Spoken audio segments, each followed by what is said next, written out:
So,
you keep doing. O wi Mr. Ba ha joni himo toro wonde ma e dow ma wonde ma nda si o landike ma wonde go si o landike ma nda hida wawi jabade e ma ala ko dum buri wigol na hida yeja hore den tan ay so lamdi ko gandumi mi halat ko mi anda ko mi mela. yes, I will do that, and I will also answer your questions. I will say what I know, and what I don't know, I will not say that. Thank you very much. This is just so that the audience are able to know exactly what it is that you've said and nothing is left to doubt or speculation. o wi ewa a jarama e dow ɗum ɗon ɗum ko wallugol yimɓe ɓe andanda wondema hiɓe jentino en fewno ɗo ni kañum e jooɗiɓe ɗo ɓe pour ɓe anda wonni ko woni feƴƴude ɗo kon hara e goɗɗo wiyane mi sikki tan. Yes. Before I start asking you any questions, I would just like to give you a brief overview of the different areas we'll be covering in your testimony. awa ni fewno ɗo en fuɗɗade yewtere nden o faalama fuɗɗanade haalande e jonde men nde jooɗiɗe ɗo nden sengo ngo memoten gon e nder yewtere nden o faalama haalande en goɗɗi e mum. The main focus will be on your treatment as a prisoner currently in the prison system. oyi premier ko adorten ko ɗum woni nde wonno wondema ka kaso hiɗa soka toon joni no jogoroɗa toon ko honno jogoroɗa toon ko ɗum falɗe yewtude e fiimum. The general prison conditions at Mile 2, Janjang Bure, as well as Joshua prisons where you have been imprisoned. si feƴƴe ɗum ɗimmum ɗum ko ɗum woni fof kasoji ɗin tati wonɗi ka leydi ɗo ɗin ɗum woni Janjambure Mile 2 kañum e Joshua nde place ji ɗi andandama wondema ɗin fof a meeɗama sokede e mum ɗum kadi en daaray e ɗin ɗon kasoji fof ko honno to wa'uno. Your role on duty as a mess boy as well as a chief mess boy within the prison system. te place makama mo jonnaɗa toon ɗum woni mess boy ligge maɗen ko honɗum woni ligge maɗen ko e nder ɗum ko jonnaɗa ko ɗum woni mess boy ko honɗum woni golle maɗen. In respect of the prison conditions, particularly at the confinement wing at Mile 2 prisons, we would like to ask you the following areas. o wi kaso on toon no wayi toon noon min faalete landade ma landi ɗi andandema wondema ɗi woni ɗo woni harde haalugol ɗo kon. We would like to know about the conditions of the cells and provision of basic facilities. min faalete andude seel on nder seel on toon ko honno way kañum siɗa ka nder seel toon ko jonneteɗa kon ko nafitorta toon kon ko honno ɗum kadi wayi. Food and nutrition. no tawa e mum ɗum woni ñaamete on kañum e ñaamete on kadi moƴƴugol ñaamete on kadi ko honno ɗum wayi. The poisonous cow incident. ɗum woni nagge nga ɓe wi ɓe tuumiɗo ɓe wi wonde ɓe addani on to ɓe meeɗi on addante toon nagge nge andanda wondema ko nagge jiibunonge ko waɗange kadi poison. The theft of prisoners' foods and other facilities. kañum may tuumal ngal ɓe wingal kadi wondema sokaɓe ka kaso toon ɓe ñaamete maɓɓe addante koɓe addante kon supply toon ko ɓe wujjay ɗum kadi ha en daara e fii mum. Common ailments and diseases in the prison. ɗum woni ñabbeliji goo ko andandama wondema wi ɗum kadi non naata ka kaso toon wattu je wattu. Medical attention or treatment that is given to prisoners and as well as denial of same. wonɓe ko sokaɓe ko kaso toon ɓen kadi ɗum woni noɓe ñawdirte noon siɓe nawni kañum may kadi siɓe nawni kadi wattuji go heɓotoɓe andata wondema ɓe jaɓataɓe pour ɓe yaha ɓe ñawdoye. Deaths in prison cells. woni fatundeji ɗum woni mayereji heɓotoɗi kadi kaso toon kadi ɗon. Torture within the prison. woni kadi sokaɓe ko kaso toon ɓen koɓe ɓittinte toon gon ko lappugol dakko ɓe haɗete goɗɗum e nder hakkille ɓe haɗe ɗum kadi en daara ɗum ɗon kadi. The arrest, detention and torture of prison officers as opposed to prisoners. liggotoɓe ko kaso toon kadi ɗum woni police aɓe liggotoɓe ko kaso toon ɓe wonde si ɓe wi ɓe wonde ɓe tampina sokaɓe ko kaso toon ɓe woɓɓe maɓɓe andana ɓe saloto te ɓen liggotoɓe ko kaso toon kadi koɓe nangi woɓɓe maɓɓe nangete ɓe soke te en daara ɗum ɗon kadi. Trafficking of illegal goods within the prison by prisoners as well as prison guards. ɗum woni kadi ko andandama wondema yaadani e luwa on jaɓani ɗum pour ɗum naata ka kaso toon ɗum ɗon hono natirta tan to hara hino immora e yimɓe ɓe andanda hiɓe soka ka kaso toon kañum e liggotoɓe ka kaso toon ɓen koɓe no waɗa feere nde ɓe watta ɓen ha ɓe naadina ɗum ɗin façon ji ka nder kaso toon. The sale of food within the prison, although it's supposed to be provided free of charge. woni yeeyindirgol ñaameteji wonɓe ka kaso toon hiɓe yeeyindira ñaamete gonga hiɓe fota jonnede ñaamete nde wonno hiɓe soka toon hara ɓe ittanen taransu. Your relationship with the late Baba Job, who was imprisoned in the same confinement facility with you. ɗum woni Allah hinno yaafomo ɗum woni Baba Job mo andandama wondemo feƴƴini no wurani fewno ɗo ɗum woni musidal yaw ko woni kon hakkude ma e makko re kaso toon. The execution of the death row inmates. ɗum woni ɓe yimɓe kadi nangganoɓe toon ɓe aranno toon ɓe hiɓe waroyeɓe fof. And just a little bit on some of the junglers who were imprisoned with you. woni si feƴƴi noon kadi ɗum woni yimɓe ɓe kafumo weenoɓe jongula so woɓɓe maɓɓe ɓe andana wonde ɓe sogi meeɗama sogide ɓe meeɗama sogidade e ma kande kaso ton kadi. I have already explained that we have quite limited time to cover all of these topics. So therefore, I will try and guide you as much as possible into the relevant bits that I need. Ni fewndo ka wonɗo le wattu ka wonɗo wattu on yeehi te ay ngala wattu ɗuɗuɗo ka wonɗo te ɗi fannaji ɗi o ha celle ɗe o haali ɗo ɗen fof ɗen foti ɗe dartidade ko joni o wallitoto e ma e nder seedeyagal ma ngal waɗen feere dawɗu wawa yawde seeɗa hara en ɓoyani ɗo. Another important bit we will cover would be your arrest, torture and detention in Basse.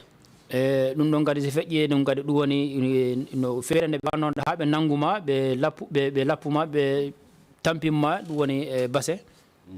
And this is what we're going to start off with in your testimony. nder seedeyagal ma ngal ko gonsengo adorten. Before we begin, Mr. Ba, are those glasses prescribed by a doctor?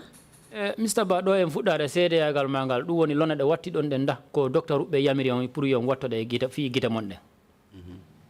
Na waɗi o wi ɗo en fuɗɗade seedeyagal ma ngal lona ɗe watti ɗon ɗe lona ɗen ndako docteur uɓɓe yamiri on pour gita mon ɗen yon wattoɗe ka gita mon. non docteur yamiranim ɗum docteur yamiranim ɗum. Yes, it is not a prescribed, it has not been prescribed for me. In that case, can you kindly remove them whilst you address the commission? E dow ɗum himo toroma hiɗa wawi ɗe wallinde wawa fewtude commission on yimɓe yindira gite. Hiɗa wawi. Yes, I can take them off. Thank you very much. And I would like to kindly remind you to raise your voice because everybody here in this room needs to hear what you're saying. Ha joni o wi himo toroma waɗon feere tonon dande ɗen seeɗa saabu jooɗiɗo ka nder ndu suudu ɗo fof no foti nande dande mon ɗen. Ay, ɗon ko gonga. Yes, that's true. What are your full names? Kono woni inde mo yettore mo? Ko Samba Doroba. My name is Samba Doroba. Is that the only name you have? Si feƴƴi Samba Doroba ko nden inde tan andira no wondira ka inde wonde. Ko nden tan mi andira. That's the only name I've been known by. What is your place of birth and your date of birth? Ko honto jibina ɗon te ko hitande honde kadi jibina ɗon? Jibinami ko Sare Geɗa Wulli West. I was born in a village called Saregeda, which is in Wulli West district. And which region is that in the Gambia? Ɗum koye tundu hondu e nder leydi ndin ɗo. Tundu Basse. That's in the URR, the region where Basse is. Can you remember when you were born? Dahi ɗum wawi mandidade hitande honde jibina ɗon. No, mi jangani mi anda hitande kono meɓi duuɓi capanɗe joyi e duuɓi jeenayi hikka. Well, I cannot remember the year. I have not gone to school, but I have 59 years this year. And you've already told us that you're an inmate at the Mile 2 prisons at the moment. Te on haala ni ɗo yimɓe wondema nini fewonɗo ka wonɗo e hiɗon joga ka kaso to. Miɗo e kaso. Yes, I am still in prison. And where in particular are you detained right now? Te ka kaso ton tigi tigi ko honto ɓe jogi sengo hongo ɓe jogiri ɓe sokiri o. O min dal kaso ngo fof mi woni e ngo par ce que mi woni no gila ko mirimal ko confinement mi woni. Well, I have been to all the wings because when I came, I started at the remand wing. Mr. Ba, can you kindly tell me where you are detained right now before you go on and tell us the other places you've been detained at previously? E joni noon nini ɗo dahi ɗo wawi haalande yimɓe nini ni ko honto ɓe soki on ɗo on haalande yimɓe wondema wigol wondema celɗe ɗen fof e nder kaso on ton on meeɗama sokede ton nini ko honto joga ɗon. O time ɗo miɗo nder yard même yard. I am still at the main yard at this time. Is that where the general convicts are imprisoned? Hewɓe ɓen ɗuɗuɓe ɓen kadi kaso ton si ɓe sokama ko ton ɓe jogete. Yes, woɓɓe na waɗe toon woɓɓe na waɗe confinement. Yes, most of the people are there, but some are taken to the confinement wing. How long have you been at the main yard? O ɗum woni kam main yard ton ko on jogama ton wattuji jelu joni nini. No, ko hande waɗi mi balɗe sappo e ɗiɗi komi adda e main yard. Today is my 12th day when I was brought to the main yard. And can you tell me why you were removed from the confinement wing and taken to the main yard? Ɗo wawi haalande yimɓe kon ɗum taki ɓe itti on ka confinement ɓe naɓi on ka main yard. o itimin confinement ko problem nyamete amen me wonno halde. They took me out of the confinement wing because there was a problem about the food we eat. Can you tell us just briefly what that problem was? Ndar haala raɓɓiɗuka ndahi ɗo wawi haalande ɗum ɗon ko honno yaaruno? Yes, mi ɗo wawi haalde ɗum. Yes, I can talk about that. Just briefly, go ahead. Ndar haala raɓɓiɗuka tan ɗo wawi fuɗɗo haalude. On confinement min joɗi toon nyamete o no me yiri mo yarani moƴƴani. We at the confinement, we are sitting there, but the food they bring for us is very poor. Bon, prisoner be fo noddi kam. The other prisoners called my attention. Parce que komi woni chief mess boy. Because I am the chief mess boy. Be wi kam nyamete o dal no wayni wallu en ko an woni hakkunde amen officer be. They asked me to help them because I am the man between them and the officers. Bon, yami to Dudu Touré. I went to Dudu Touré. Kanko jogi confinement, kanko ni boss. He is the head of the confinement wing. We midem fala ide director. I told him that we wanted to see the director. O fala o ala en hajudal. It looks like he doesn't mind about what I told him. Bon, prisoner be no be bitini kam. Then the prisoners continuously decided to continue to talk to me. So we all collected together. We went to Dudu Touré. All of us, we went there together. We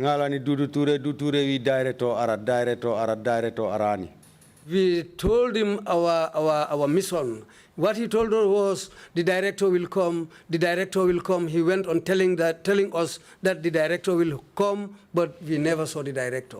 Can you tell us, Mr. Ba, which director he was referring to? Yes, I can tell you. At that time, Ansumana Mane was the director. You are referring to this year? That was last year. That was in 2019. The one in 2019. Yes. And it was after the change of government. Yes, it was after the change of government in 2000, but it took place in 2019. And can you tell us how this led to you being removed from confinement and taken to the main yard? Okay,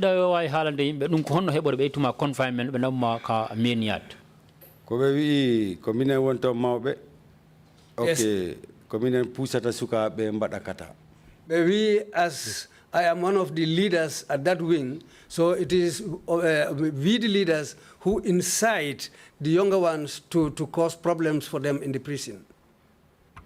So the authorities regarded your complaint as a problem for them. So they decided to move you all together out of confinement.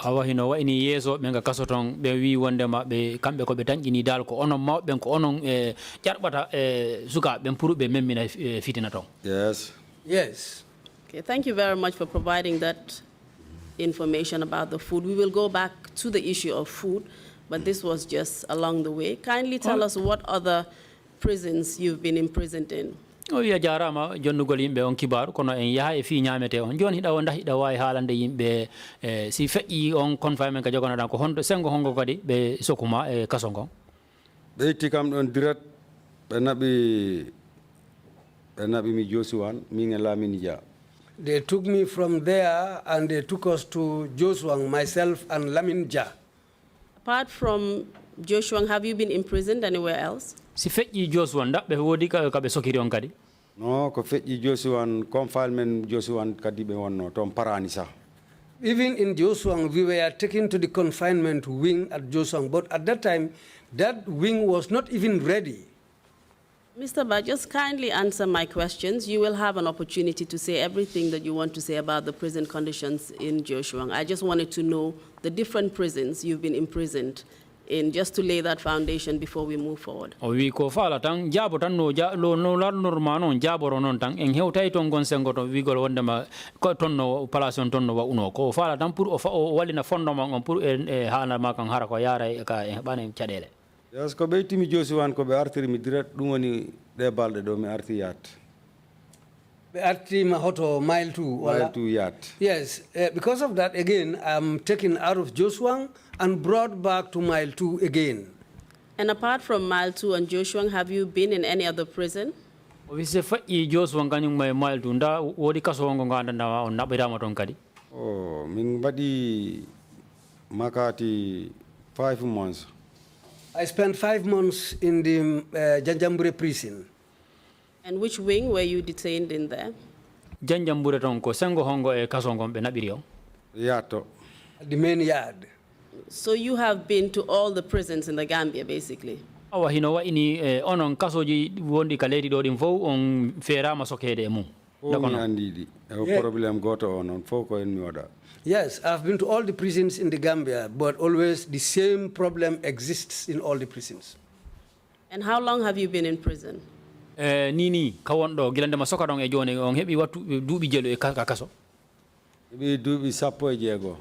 I spent 16 years in prison up to today. And can you tell us what led to you being in prison? Ledo way halande yimbe ko honnun sababe habe nabi on kaso be soki on kaso. Yes, mi do andi sababu be halani kam. Yes, I know the reason. They've told me. Kindly tell us what you know. Halande yimbe ko honnun wadi habe soki on. We men murder case ambu robin. I was accused of a murder and armed robbery. And after you were accused, were you convicted and sentenced? Gilande mabbe tagi on tumangal habe parenda be sokuno. Yes, but take me now pari be sokimin. Yes, we were tried and convicted. Can you tell us what your sentence was? Ko dubi jelo be soki on. No, Allah work to death sentence. Ko? It has no limitation. It's for death sentence. It has no limitation. It's a death sentence. Were you sentenced? Did you have more than one sentence? Apart from your death sentence, were there any other sentences that were imposed on you? Si feƴƴi wigol wonde ma on wona ton ha e gurdal mongal da be sokiri on sengo ko kadi wigol wonde ma ko dum do watton e dum do. Yes. Yes.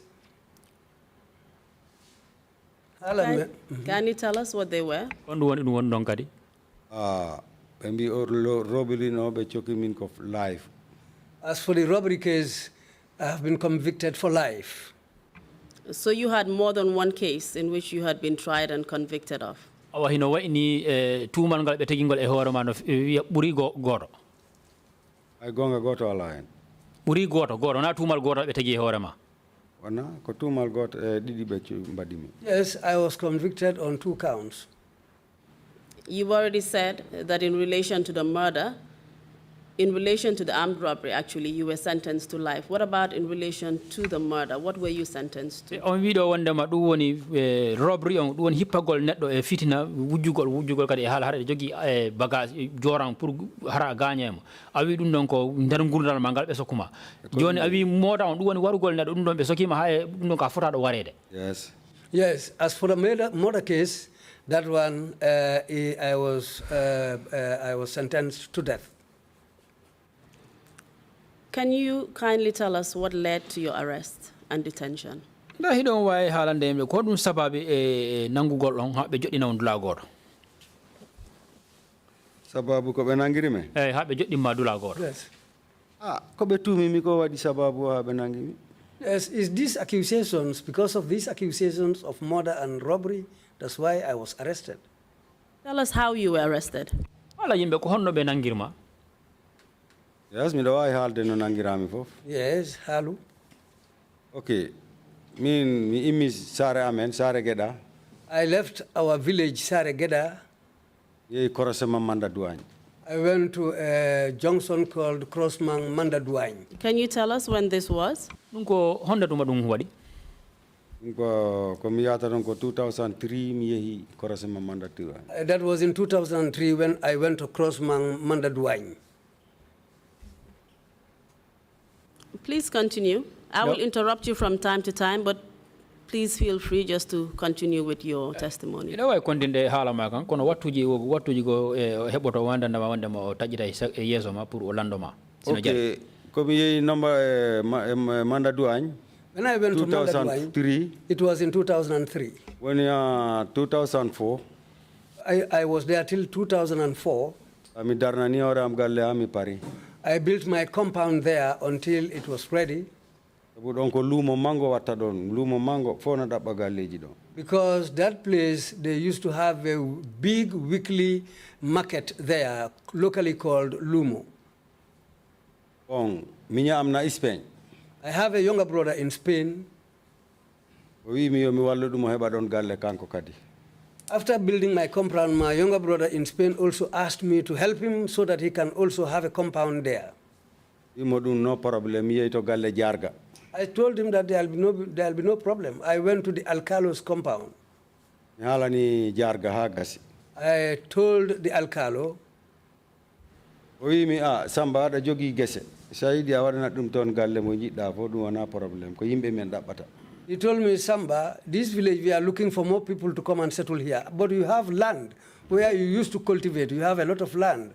You can help your brother to have part of that. Mr. Ba, did you eventually acquire the land and start the construction?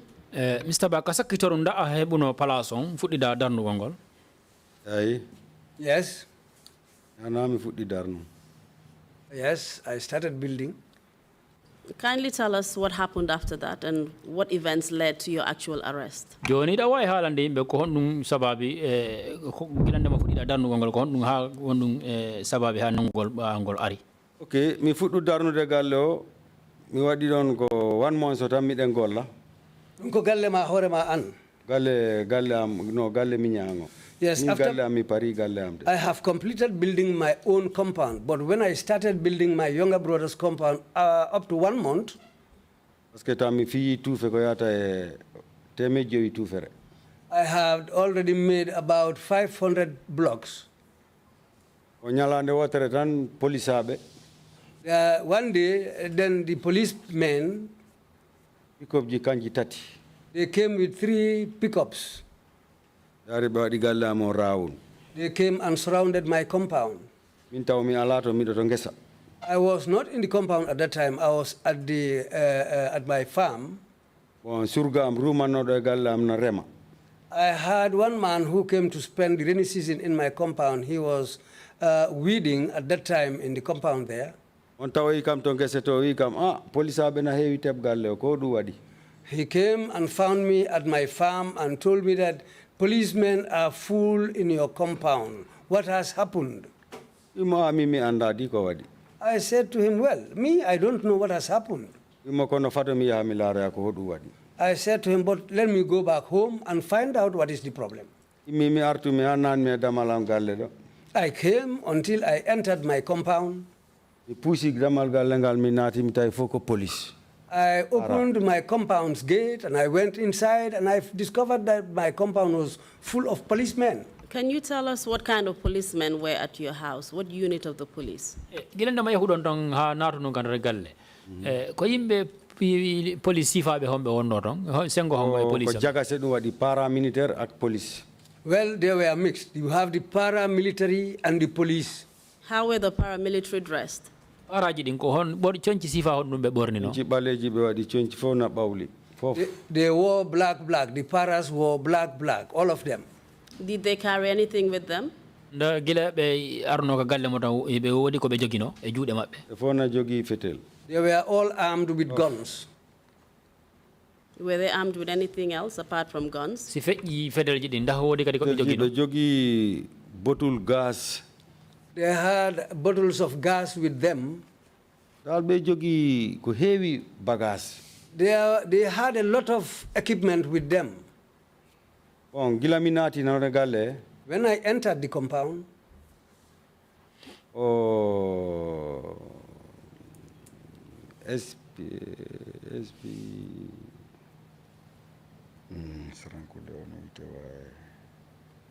Sako, SP Sako. a man called ASP Sako. He asked me, are you the owner of this compound? Yes, I said, yes, I am the owner of this compound.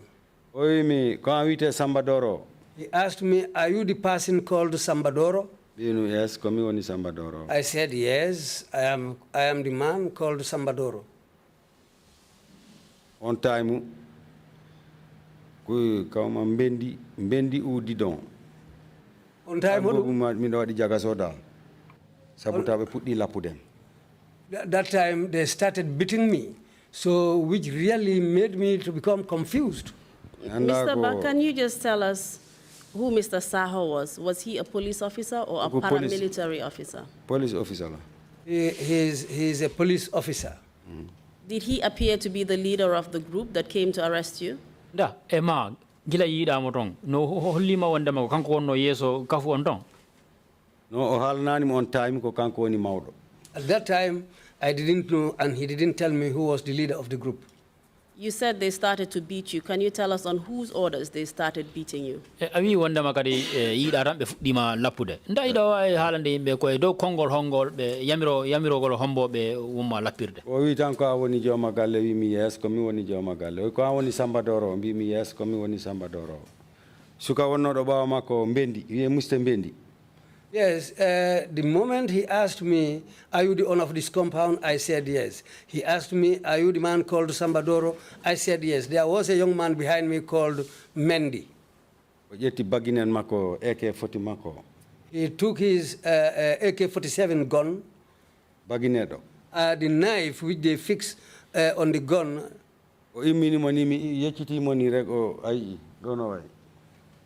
When I looked behind me, by that time he had already raised up his hand with that knife.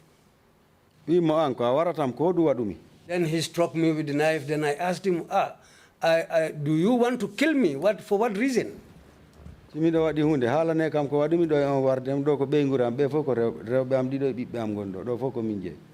said, if I have committed a crime, before you start doing these things to me, tell me what I have done.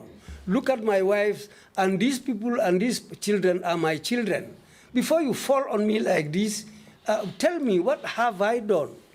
Did you sustain any injuries as a result of the knife? That was struck on your head. Yes, I was seriously wounded.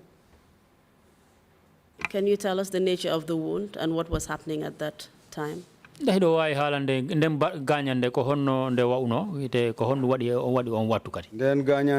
konde musiko fo on wattu non be yanire hore ambe habbi mi hatidi. With that painful injury on my body, they fell on me, continued to beat me, and they tied me up. When you say they, Mr. Bajas, hold on. When you say they, who are you referring to? The policemen and the paramilitary, both of them. And were they acting on anyone's orders, or were they just doing things on their own? On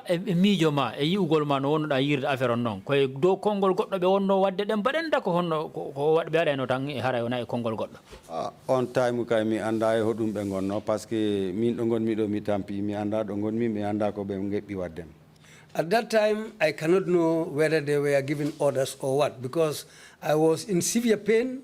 They were on me. I don't know what was happening. These people were maltreating me like that. And what exactly were they doing to you? Lapugol paipuji be njogi paipuji pade mabbe be lata ayi no be habbiri mi bogidi ayi bogidi na way judam defo ayi. They were beating me with pipes. They were kicking me with their shoes. And I was seriously tied up. You can see the mark of the ropes on my hands. What did they tie you up with? Ko bogi baleji mi anda di bogi ko façon bogi odum bogo cew ko ni tam bale woy. There were small black ropes, but very strong. This is the type of rope they used to tie me up. And which parts of your body was tied at that moment? And there's a single bandu monghongo be happy, no? You damn de be wadi bawo be happy. They damn de be fought by force. They used force on me to the point that I thought that my arm was going to be dislocated. They put my hands behind me and tied me very, very tightly. Was it only your hands that were tied? My legs were also tied up. So you were restrained and immobilized. Oh, hino wa ini be habuno ma ha awata awana ni hore ma Hafuske. Even a goat will not be tied like that. And you've already said that this was done in the presence of your family. Abi wonda ma dum no hebi tawnde be ngurama. My wives were all there, my children were all standing watching. And can you tell us at that point what the nature of your injuries were, starting from the wound on your head? Ni fe on on wattu no ka won don no nda hida way halande be gañande be gañuno made ko honnonde wa uno kanyum may banduma dum ka heddi ko honno yes mi do wawi parce que ndebe habbi me pari kono be yolliri me auto be acca basse. They went on beating me with all that wound on my body. Until they were satisfied, they threw me on board a vehicle and they took me down to Basse. Before they threw you on the vehicle and drove you to Basse, can you tell us if they accused you with anything or told you what the reasons of your arrest were? Ndayda way halande ndabe halanno do gilabe habbuma habe pari be ukama kan remoto be naba ma Basse ndabe halanno ma do yahuda da ko dum waduda ko dum taki men aramma te ko dum wadi mi ha men wada ma de bade ndabe halanno no be halani ha men yoti Basse ha men nati Basse. They didn't tell me anything until we entered Basse. And before you got to Basse as well, were you able to identify any other police officers or paramilitary officers apart from ASP Saho? We do lawol gila ya hayno don gila be habbuma be hawkuma kan moto hido yahude kan ka moto hido yahude Basse nda andi tuno neddo e mabbe dum woni ganda ko police abe nda ko para be men si feji ASP Saho on waktu taw mi anda hay goto on waktu. At that time, among the guys who were there, I don't know any one of them. You also mentioned one Mendy who was there, is that correct? Awi do kadi waji goto no don kadi wede do Mendy ndako gonga. Yes. Do you know his first name? Day don andi inde makko den tigi ko honno. Inde makko de mi anda ko bendi rek nan mi be ya bendi. No, I don't know his name. I heard them calling him Mendy. This is why I even know his surname to be Mendy. Was he paramilitary or police? Ko police ajo ndako parajo. Ko paramilitary. He is among the paramilitary. And after they threw you in a vehicle to Basse, kindly tell us what happened. Gilandama be yehi be habbi on hatidi be hawke ngarre moto yahudon Basse ko hondu wadi kadi. Depuis korasema do galle am ha min nati Basse ko immi do lapat mi do habbano mi do wali to hakkunde siranje de be walini mi. From the gates of my compound until we entered Basse, they went on beating me time to time. Any one of them who gets up will strike me. Did you recognize any of the people who beat you? Yes. Yes. Kindly tell us who. Anditi Dumbuya. Umar Dumbuya. I recognized Omar Dumbuya among them.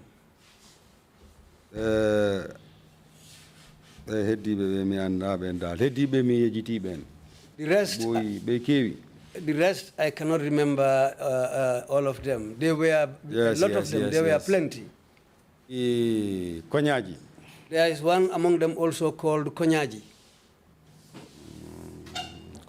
And can you tell us whether Dumbuya and Konyadi were both present when you were being arrested? Hido way halande o Konyaji jo kanyum e Dumbuya. Ndabe fo ibe tawano wattumo be arno be pour nangugol o. Yes. And were they paramilitary or police? Ben kadi ko paraji kanda ko police aji. Konyaji on ko driver. Konyaji is a driver. Dumbuya on ko CID. Dumbuya is among the CID officers. And Konyadi was driver of the police or paramilitary? Konyaji on ko driver police driver police. He was a police driver. Would you happen to know any of their ranks, both Omar Dumbuya and Konyadi? Konyadi kanyum may Omar Dumbuya nda hidon anduno makamuji mabbe ko hondu wonno. No, taw mi anda. No, at that instant I didn't know. Would you recall the first name of Konyadi? Konyaji inde makko ndani do way manditade? No, mingo Konyaji tan nan be wiamo. No, Konyaji, I heard them just saying to him Konyaji, but I don't know his name. Would it appear that ASP Saho was the most senior out of all these police officers and paramilitary officers? Nda ɗum holliri o wondema ASP Saho ko kanko wonno neɗɗo mo andana ko kanko place makko ɓurno towde ɓen yimɓe o tawanoɓen to fof ɗum woni e nder paalaɓe kañum e police ɓen fof ko kanko wonno neɗɗo mo andana ko makama makko on ɓurno towde ɓe fof wonɓe toon ɓen. Yes, nangoynoɓe galle am ɓe fof kanko woni mawɗo. Yes. Among the team, both police and paramilitary who came to my compound, he was the most senior among them.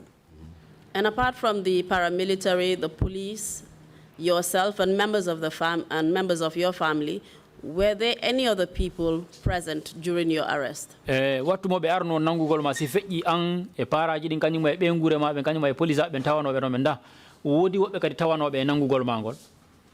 Sare nde fof dogno ari, sare nde fof arno ilara, kono andi kolladde ɓe cuusanade galle, ɓe yurno. Well, the whole village, I can say, came around to see what was happening.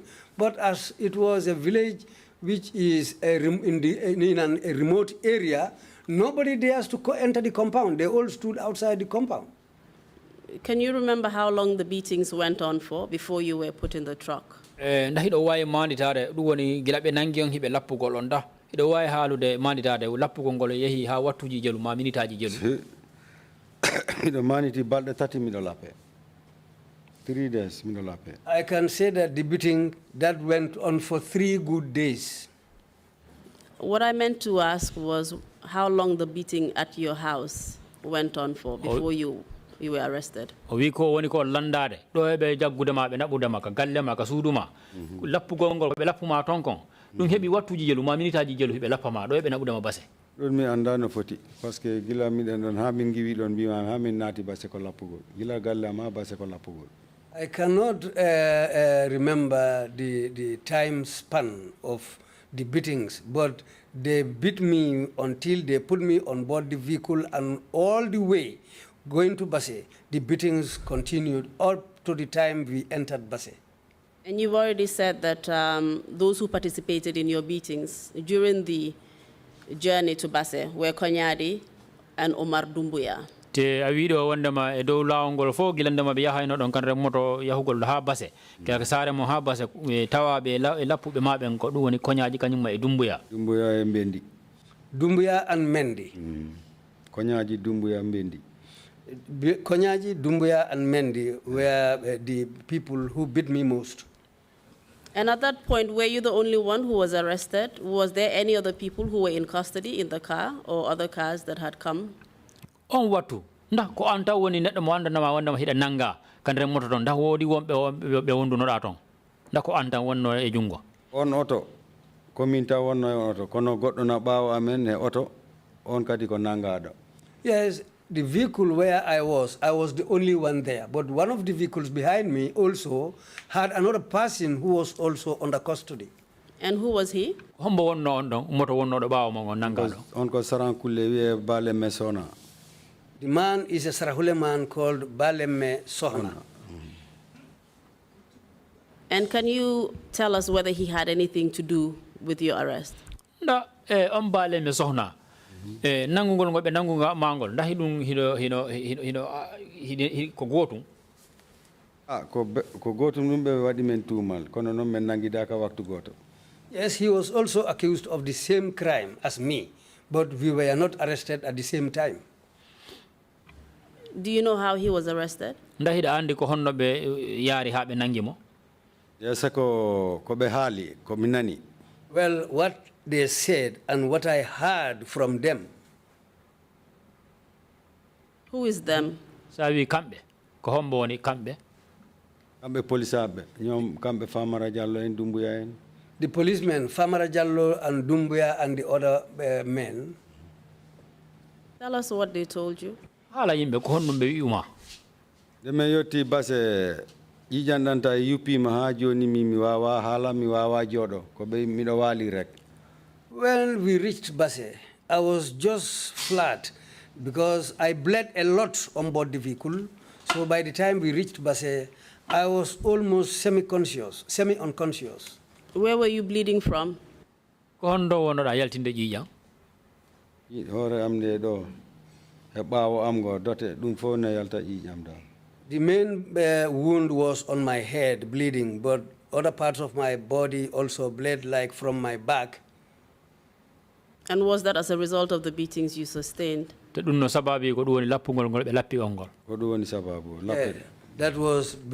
was all from the beating. Kindly tell us what happened when you got to Basse. Where were you taken to?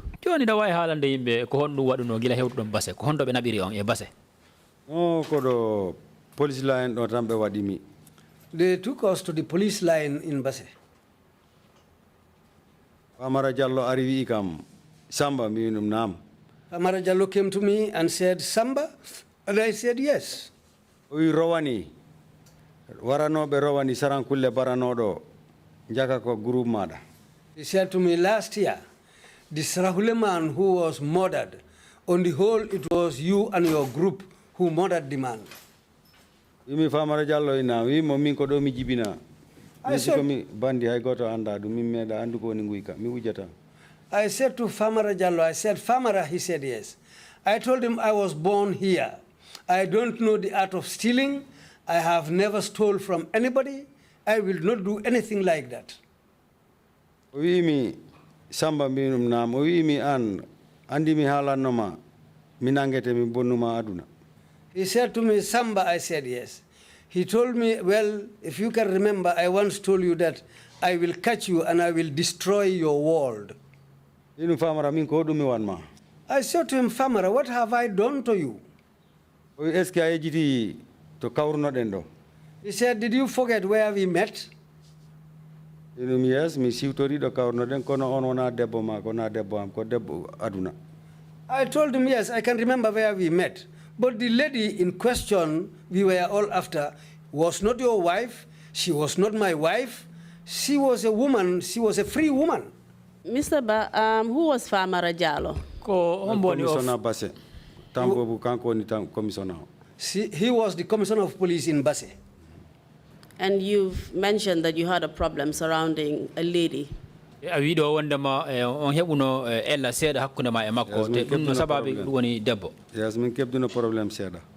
we had a problem.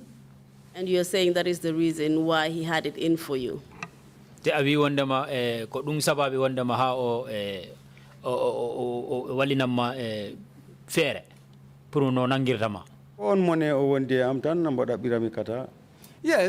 that was the reason he was still angry with me, so that he can just put me in trouble. Mr. Ba, you've already told us that you are being accused of an armed robbery and murder. Is that correct at this stage? Avi wandama yimbe wandama do wandama dalay sababu ko be tumirma ko doni be armed robbery kanyum may murder du woni hippagol neddo e do e jorang jogol jorang kanyum may warugol neddo ndako gonga odum be mbi kono be kollata ma bagage amde be nangirani may tous.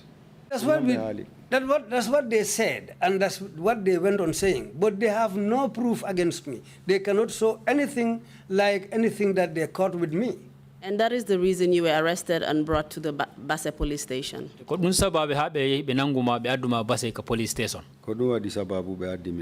was the main reason. Can you tell us what happened when you got there?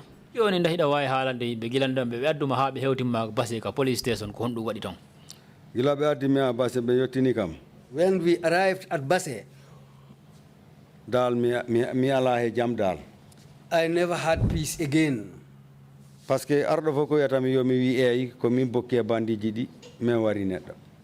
all of them, anyone who comes, will just tell me, just say yes, you were among that criminal group.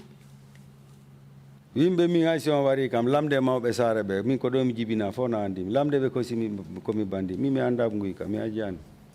told them, yes, ask everybody. I was born here. There are elders in this settlement who know me very well from my childhood days to this point. Ask them whether I am a criminal. I have never committed a crime. I am not a criminal. Mr. Ba, can you tell us about how you were treated when you got to the Basse police station, please? Mr. Ba, how do you found Oga? Ndaida why Halande imbe, Gilanda Bayadi, ma happy hoti maka police station, Kohono Bejogorno maka police station. No boni. It was really bad. Tell us how it all started. Ala yimbe Kohono dum fo futdori. Fono fuɗɗori gila me yotti Basse ɓe liɓi kam ɗo nder police station ɗo When we reached at the police station in Basse, they threw me down. Ino gani ijam na yalta de kono hadani be ilaparek gardo fo lapa haral manta mamos. I was wounded and bleeding, but any one of them who comes will say, let me also test part of the beating, and that person will also join them to beat me up. Andi Alhaji Yero Cham woni jarga Basse, wonno jarga Basse on time. At that time, Alhaji Yero Cham was the alkali of Basse. O ari ato no wibe o ko biddo amen o mi deno ngandi do jibina. He came personally and told the policeman that this person was born here. We know him. He is not a criminal. He is not a thief, and we don't know any crimes that he has committed. And he is our son. And he is our son. Amara Jallo imo ko awan woni jarga kono yaltu officer mi da ma hersinde yaltu do. Famara Jallo said to the alkali, I know that you are the alkali of Basse, but this is not your business. Go out of this office before I will disgrace you. Mr. Ba, can you just tell us how the beatings were carried out on you and who did them? Mr. Ba nini joni fondo ka wondo ndahi da way halande yimbe dum woni ngol lappugol gol be lappu mangol ko honno dum be nabiri dum e hoorema ke ko hombe kadi wadi ma dum. Were you taken anywhere, for example? Ndaw wodi ka be nabuma misal Itunom do der police be nabi min to ladde to ni akunde Basse e Mansajang. They took me out of the police station and took me to an empty area between Basse and the settlement of Mansajang. Mansajang kunda. Koton nombe bonni aduna am dal min koton aduna am be bonni mo. That's where they destroyed my world. And what did they do? won be wadu maton. Mr. Ba, I know this is very difficult for you. Take your time and just slowly, step by step, explain what happened. This is very important for our investigations, and that is why we have to put you through this. Mr. Ba, ko woni ko wiide do ko do woni mo andi ngodo sengo si hala ma hara no musi ha e ma kono e motoroma wada sese pour men ko halta kon fo men fama laba men sabu ngodo sengo hino nafi no hebi nafa ya men ha du woni surtout yimbe amen lijjintino ben nde jonde. No problem. Awa halde kontina kala ko be wadi ma hal dum fo. Okay, gila be nabi men to faroto. They took me to the rice fields. Borti chomchi am dia labi Famara Jallo. The Famara Jallo took off all my clothes from my body until I became naked. We Dumbuya okam bogidi. He said to Dumbuya, give me the ropes. Dumbuya addi handcuff o wi no wana handcuff ko bogi. Dumbuya brought a handcuff, but he said to Dumbuya, no, I don't want the handcuff. Bring ropes for me. Bon, Dumbuya oki dum bogidi. Dumbuya gave him the ropes. Ontuma ono dimbendi. That was the time he called Mendy. No, ono di konyaji darai babi. He called Konyaji the driver. Kanko Famara Jallo. And he himself, Famara Jallo. Nangi kambe habbiri mi bawo hagasi. They caught me and tied my hands behind me again. O wi beda immine mo dow. He told them to lift me up. Imminim be wadi hore am de leydi e. They took me up and my head was hanging downwards.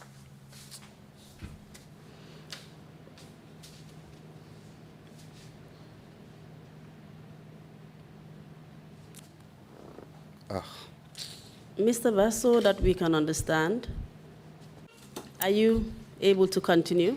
Mr. Ba, pour men wa faamu de tan do fewono do go sengo ka won. Bon, ontuma non o jepti ko acide. What he took was acid. Parce que ko hondere do itte jifa makko wi Dumbuya dabbano yam acide o ko pullo. He took $100 out of his pocket and gave it to Dumbuya and told him, this man is a fuller. Go and buy acid for me. O simi tampinani dum o halata gonga. He said, if I don't torture this man and make him suffer, he will not tell me the truth. Dumbuya non dogi jepti auto o yehi. Dumbuya went on board the vehicle. He took the vehicle and went. Seda arde butel o koni foti. Shortly, he came back with a bottle, a short bottle. Ila nenam jibini ko anyam yi ko bewi ko do woni acide mi anda ko woni acide. When I was, from the day I was born, I've never known what is acid. I've never seen it, but that was the day when I saw acid with my eyes. Ko labi o jetti o uditi ko leggal be udiri butel o. He took a knife and a stick to open the bottle. That was the time they separated my legs and opened my private part.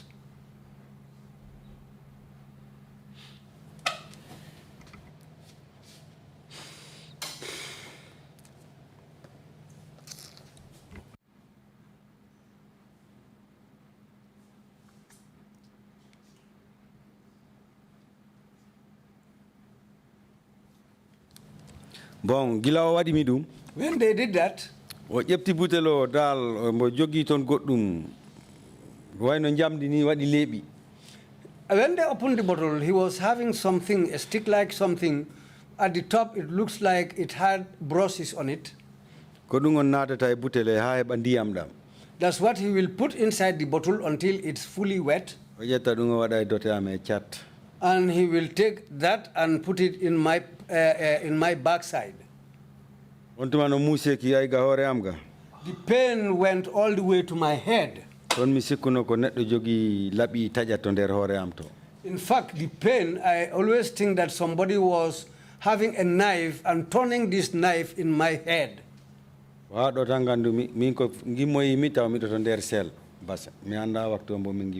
I became unconscious. The time I woke up, I saw myself inside a cell in Basse. This is what they did to me. Mr. Ba, I'm sorry that I have to take you back, but just so that we can understand fully, you said at this point you were turned upside down. Can you tell us how that was done? Were you hanging from something, or did they physically turn you upside down? Mr. Ba, o inini fondo ka wondo aya for maseda o fala marutunde seda. Bao. Abi wonda mabe gilabe na uma ka serasare ka police be yalti mabe na maga serasare to be nanguma be jundituma horande nyun junditi ley nda ko goddum be yowuno ma anda ko kambe tigi nanguno ma juude mabe be jundituma horande no junditi ley be yowani maydula ko kambe nangimi be walli horande woni leydi taw juude na habbi baawo. Well, after they tied up my hands, it is they themselves who lifted me up, turned me upside down. My head was hanging downwards. They were holding me up. My legs were up, and they opened my legs. And you said Farmer Jallo was the one who took the liquid and basically put it on your anus. Is that correct? Abi wonda mako police ajo wite do Farmer Jallo ko kanko tigi wonno neddo mo andanda wan kanko jetti o liquid o jetti o naati no dum e der bandu mandu kanko wadi fof. It was him who did all that to me. You said Dumbuya was present as well as Konyadi. Who was holding you at that point? Awi Dumbuya no ton kanyum ma e Konyaji. Ko hombo kadi si feji bedo tado ko hombo kadi tawano don ko hombe wonno ma nangude. Mi anda ben. Sabu heewi ha burti. The others I don't know them, but there were a lot of them around who were able to perform this on me. Ay be lapu ben ko andirmi be sa ko ni ya hebu mi hakkilam arti. Even the names I have mentioned here, I had them calling each other. This is how I came to know their names, but they were all strangers to me. Which names are you referring to? In the Honda, the Kanko Konyaji, the man called Konyaji, Mendi, Dumbuya, Umar Dumbuya. Yes, yes, these are the people, these are the names I can remember. Just so that we can clarify, tell us who exactly was present apart from Farmer Jallo when this torture was being carried out on you.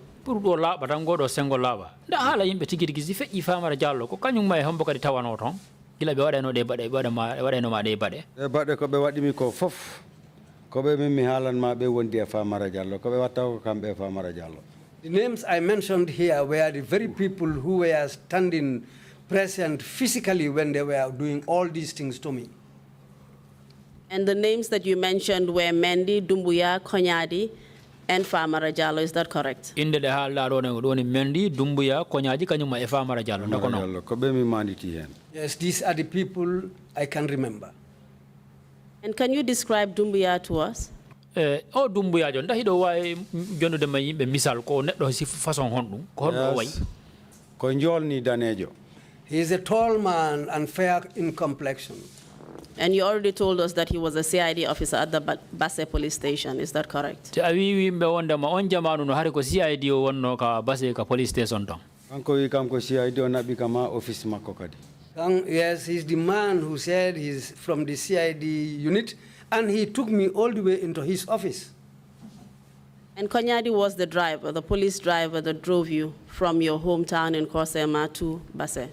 Konyaji ko kanko wonno neddo madana ko driver wonno kanko won ma dogini moto ngenda maka galle ma ha ka bali Basse ka police. Kala do be yata Konyaji doginta kanko on driver mabbe. Konyaji was their driver. Everywhere, anywhere that they went to, they were driven by Konyaji. And of course, Farmer Jallo was the OC. He was the head of the police in Basse at the time. The Farmer Jallo ko kanko wonno OC ko kanko wonno yeso police be on jamanu e Basse police station. Yes. Yes. You've already told us that the pain you felt after this acid was inflicted on you. Can you tell us whether there were any other effects of this acid being poured on your private parts? Awi wonda ma gilanda be jetti o acid ha be wadi munati ni mo be wadi bandu mandu nda ida way halande be gila be wadi acid e der bandu mandu nda dum hebi e cadele ko dum na e okuma e der e bandu mandu okki kam cadele kewde sabu mido sikki gore am koko boni. Well, this brought a lot of pain and troubles for me. In fact, I think even that was the reason why I cannot function anymore as a man.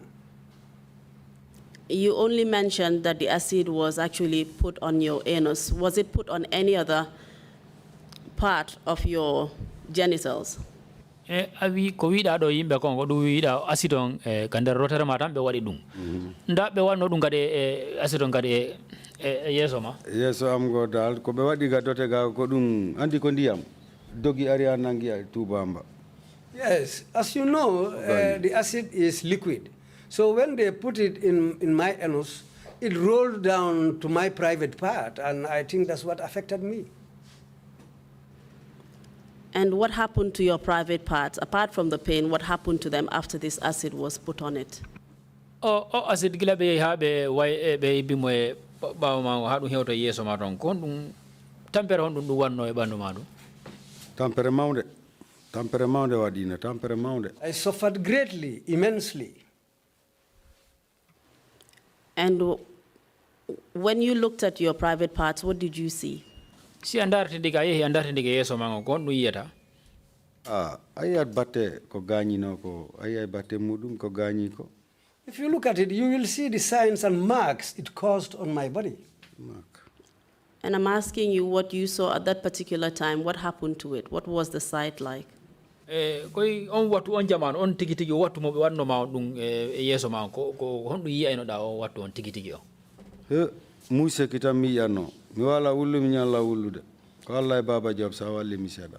Well, I used to cry the whole day and night because of the pain. It was Baba Job who was able to assist me. Can you tell us any other effects of the acid on your body?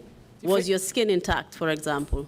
Si feƴƴi ɗum ɗon dawai haala nda ɗum heɓu jonnunoma caɗele goo kadi nda ɓanndu ma ɗum tigi ɗum ɗon kadi sansanoki ɗum okkunom caɗele imi okki caɗele ha joni sami sellani ha joni waɗa time affaire amo waɗa puƴe ɗe fusa ɗe wona ƴiƴam na yalta ha joni. This problem is still ongoing because up to this present day, sometimes you will see some boils will form on my body, and time to time these boils will burst and blood will come out of them. That's still happening to me. You've already mentioned this was the second time you were being tortured. You were tortured during your arrest, and you were also tortured at the Basse police station. Would you happen to know the reason why this was done to you? Awi wonda ma ko ngol do wonno lawol dimmol hibe lappa ma sabu premier long dum woni folo gila be nango e ma ka galle mo ka sare mo be lappuno ma ton gila be aduma ka Basse police station ka be yaltima ka Basse police station be daw ma ka sere sare be lappu ma ton ko nda ida wa halande dum do dum do ko ngol lappugol ngol be waduma ton fo ko dum tampere hon dum wadi e banduma lappe kam ɓayri komi tagaɗo andi wonno lappirteɗa every time dala yiyat hoore maɗa e caɗele ɓanndu am ɗo immoto muusa mi mi sikka mi mayat joni tawa mi annda ɗo gonni mi wano kangaɗo ni.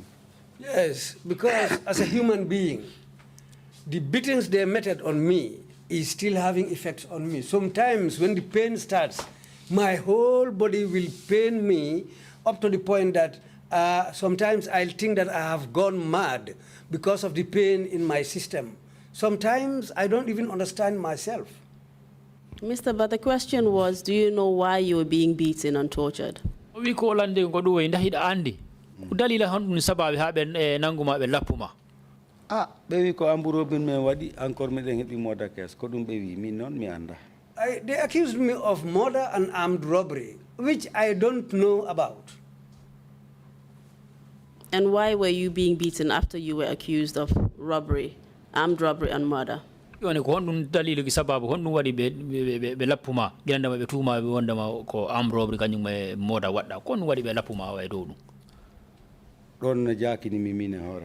Me personally, that is a puzzle to me. I still don't know the reason for that. You have already said that they were trying to convince you to own up to those accusations. Is that correct? Te awi won yimbe wonda ma premier awi do wonda ma sa yibe wada ma dum ko be fala ma jabinde tan puru nanga jetta dongal ko be woni ko haalde wada ma. Yes, ko dum be fala. Yes, they wanted me to own up and confess to crimes that you are saying you did not commit. Puru jaba bade de andanda ma wonda ma awi wonda ma anga anda en hayfus. Allah ite billahi min nangi kamilu ala ko ngandumi min ko ngayna kay dem gol ngandumi mi anda nguika. I held the Kamil or the Quran in my hand and I swore, and I'll still stand by that. Me, I know two things in my life. I am a herdsman and a farmer. That's all what I was doing throughout my life. And apart from the torture, apart from that first torture at Basse police station, were there any other tortures carried out on you? Wisi feji du woni lappugol dimmal ngal be wadu mangol dum woni Basse police station da be lappitu no makadi. Ko ngarmi ga ko mi lapaka kono Basse ha min gitaton nyande fo subaka be lapoyan men. Until the day I was brought down here, yes, that's when the beating stopped. But when I was in Basse, every morning, every day, they will come for me and beat me up. And during those instances, who was carrying out the torture and what was done to you? And then on what to phone ko what mo be lapay no ma ko hombo wada no hombe lapay no ma di lapi fo. Rescort sabulo woni Famara Jallo kanko yata acca lapembo. It was all Famara Jallo. He will order the other guys to come and beat me up. And which other guys are you referring to? Woni hombe kadi be wonda wi defi mu. Group makko rek be mi ma tan Dumbuya Mbendi Konyaji. It's the same people, the same group. Dumbuya, Mendi, Konyaji. They are the people who will come and beat me up. What were they beating you with? Ko numbe jetano ko be lapirta mako. Ko lifuji baleji be jepta pipeji goddi be wada leydi to der ton be tupandi am ha tekka ha selba be wada leydi ha tekka be ara be sila dow ko dimbe nangano be makabbi be lapa. They will take pipes with holes and put sand inside it and seal the end and wet it with water and come and start beating me with these pipes. Was there any particular place at the Basse police station where they were carrying out these beatings? We in the Basse police station donda palasin no don ka andana ma wonde ma ko tombe wo ma be wo wadde di lappi lappugol. On their police station sa nati bawo mumni. If you go into the police station at Basse and go out of the building or behind the station, they don't ban no legal. There was a legal no be asingay katambe jepti legal mangal yorngal be wadi don. They dug holes there and placed big sticks inside these holes, and these sticks that they placed there were the sticks were the trees where they'll take me up and put me there and start beating me up. Sibengati kama don ko be ni be wata judam de be wada ga bogol mi filo legal ngal by force. When they take me to these trees, they will tie each hand to one of the trees. Both hands will be tied to a tree each, and then my hands will be open and they will come and stand and start beating me up. And when I am tied up in that position, they will come and beat me until when they feel tired, they will leave me there and go. Mujebi sako kanko wonno mawdo mabbe ko andi ko kanko nangimi. Sako ya hannomi. In fact, when they came for me, they were led by Saho. Sako ariwi be acce o ay hunde wadani acce o. Saho himself came there one day and told them, leave this man alone. It's now apparent that he didn't do anything. Famara Jallow luki e hore makko isa yaltudo si wona do mi bonnan magolle imodo. Famara Jallow shouted on him and told him to leave the area, to leave the premises, or I will make sure that you are dismissed and your job will be terminated. Mr. Ba, apart from the use of the acid and the beatings, was there any other kind of torture that was inflicted on you? Mr. Ba, ko woni ko wiide wi si feƴƴi wondema ɗum woni acide mo ɓe hibbi on e ɓanndu mon ɗum kañum e lappugol ngol ɓe lappi on ngol nda woodi kadi lappugol sifangol ɓe waɗi on? No. Ko lappugol ngol tan e acide o tampinimi. It is the beatings and the acid which were my main problems. And how long did you remain at the Basse police station? Wonugol ma Basse ka nangaɗa toon a heɓi toon wattuji jelu ma balɗe jelu ma lebbi jelu? Mi waɗi nder Basse 5 months, but lebbi joyi. I spent 5 months at the Basse police station.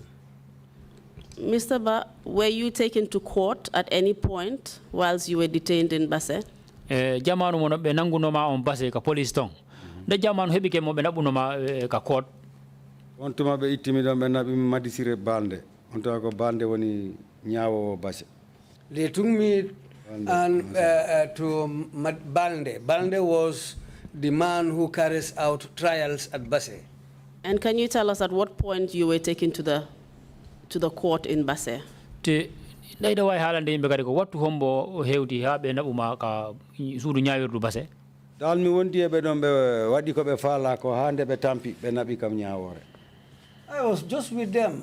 They did whatever they wanted to do with me until when they felt tired. That's the time when they took me to court. And before they took you to court, were you charged with any particular offenses? ɗo eɓe naɓuda maka suudu ñawirdu daɓɓe taguno tuumal e hoore ma wigol wondema ko ɗum waɗuɗa ko ɗum waɗi meɗen naɓuda maka suudu ñawirdu pour ñawugol. Yes, ɓe kala noon ɓe mbimi ko min e bandiji yaadi meɗen wara yimɓe meɗen waɗa jabta bo ɓe bagage ji maɓɓe. They said that I was working with bandits who will go and rob people's properties, armed robbery, and kill people. And did you agree with those charges at the police station? Ngal tuumal ngal noon gila ɓe haalanama ngal a jaɓuno ngal? Jabanigal ha mi maya mi jaɓatangal sabu wona golle am. I didn't agree, and up to the day I will die, I will never agree to these things because I've never committed anything like this, and I will not do it. Was a statement obtained from you at the Basse police station? Ɗum woni haala ma kan ko Basse ka police toon ko toon ɓe ƴettuno haala ma kan nder bindi ɓe winda haala ma kan? Ɗon ɓe windi ɗon ɓe windi wattu ɓe lappatami o ɓe windi ɗon noon mi anda ko haalmi ɗon. Yes, they were beating me at the Basse police station, and they were beating me as they were writing. There came a time when I even don't know what I was saying, so they wrote whatever they want to write. Who wrote down your statement? Kombo wonno windude ko haalata ko? Ɓe joginoɗon suka goto NIA ɓe wiya Mamadou Pita Diallo. There was an NIA officer called Mamadou Pita wala Pika? Mamadou Pita Diallo. Mamadou Pita Diallo. Yes. Pika. I think it should be Pika. Mamadou Pika Diallo. Mamadou Pika Diallo. Kon windanno ko haalaymi ko ɓe wi ko windi ko haalumi ko. They said he was the man who wrote what I said. And after he wrote it, did he read it out to you again? Kilandema o yehi o windi ko haala ma kan ha o pare nda o jangannama ɗum o firtanama ɗum fof ko woni toon kon? No, mi janganaka mi hollaka hay tus. No. He didn't read it to me. He didn't even show it to me. They just took me to court like that. Did you sign the statement? Nda on signino statement o? Ino mi signata ɓe waɗi by force sabu si wona ɓe heelaki kolliyamde ko by force ɓe waɗiri misali. They told me to sign it. I refused. They told me if you don't sign it, we will break all your fingers. Parce que mi ɓe jangane kam ko woni toon ko haalton ɗo ko jange ɗum mi nana. I told them to read out the statement to me, but they refused. They said no, they will not read it to me. Let me sign it by force, or they'll break my fingers. Are you literate in English? Ida fami angale o? No, mi famani di kono mi ɓooyi haaloɓe anglais duuɓi sappo e jeegom miɗo confinement miɗo nana ɓe kala goɗɗum mi nanat. No, I have not been to school. I didn't learn English, but as far as I spent over 10 years in confinement, I hear them speaking English. That's how I came to pick up some words in English. At that point, were you able to write? On watunda hida wa uno windande horema. No, I cannot write. Did you sign, or was your thumbprint taken? Sinyu no ndako be ko tampe ma kollu ma ko be jetti be tampi kayde ndaka sinyu no. Be signi ni lam force be wadi kollian di force kaydi. They made me sign it by force, and they took my thumbprint also.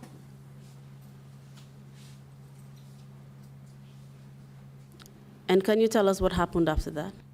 Yonda way halande be ko ndum kadi wadi ti. Gila be nabi mi court on wadi me remind o yo men nabe makati. After I was taken to court, they said let them take me to Makati, and I was sent to remand. How were you sent to remand? Ko honno be nabiru ma kariman. On de be itimin base be wadi mi hamkof be addi makati. When they took me from Basse, they cuffed my hands and brought me to Makati. How were you sent to remand? Did the court make an order? Onno be nabiru ma remand woni ka kasoton ndako court on jondirno e yamirore. Court o wi be wadi me remind. Yes, the order came from the court. They said let them take me to remand. And at the court, were you arraigned where the charges read to you? Du woni ka court on gilabe nabuno mata on dabe janganno ma tumangal go be tegi ngale hore ma be firtana mangal ka court on. Andi balde ko musidda men o laram tan kanko tigge o wulli o wi joni on jahar remind ha mi lara golle am ha mi lara no badan mi on. Balde happens to be a relative of mine. When he looks at me, he used to cry, and he just said, yes, I will look at how things are going. And this is how I was taken to remand. Which particular court was Balde presiding over? O Balde jogo court hombo onno wadde de golle ma ko court hombo onno nyawde. On waktu ko magistrate court o woni. He was at the magistrate's court at that time. And why would he want to cry when he saw you? Kon num taki so yi imatan o faalata wulude. Ano wamini yidam fo gandudom yidam fo wulat sabuta bandam fo boni. Anyone who knows me, if they see me, they'll cry because the condition of my body, my body was totally spoiled. So it was obvious that you had been tortured. Yes,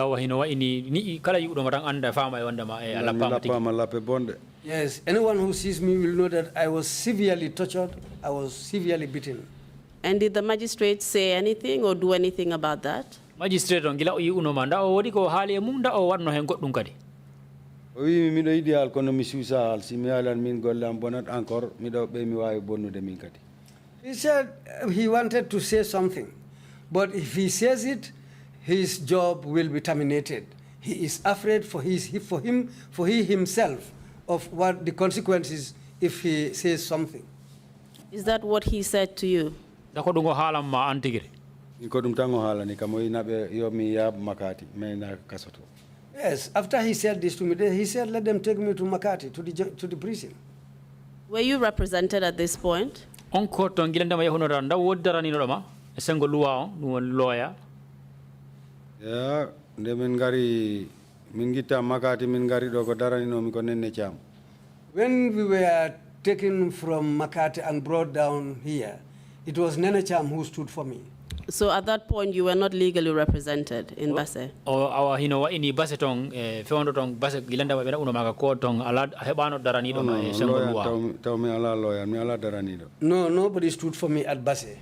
And at the police station, were you told that you had a right to a lawyer? Police station tong beng be halando ma wonde ma dum ko gedal ma pour heba daran to do ma esengo luwa. No, min be meda kam dum halande. No, they never told me anything like that. Were you allowed to contact a member of your family or a friend? Dabe jondu no ma lawol kade pour woni fa wawa famondirde musidal ma kanyum may ma e wajirabe ma badibe ma. Poto am gorko e debbo am mawdo be ari ha be yoti Basse do der police be nati tan famara jalori be yo be yaltu. My elder brother and my elder wife came all the way to Basse to come and see me. The moment they stepped inside the police station, Famara Jallo drove them away and told them to leave the vicinity. When they went, my son came. He told them that he came to see his father, me Samba. Famara Jallo told him to leave your father will be killed. You will not see him. I saw my son crying when he was leaving. But we didn't see each other. So you were able to see him from where you were?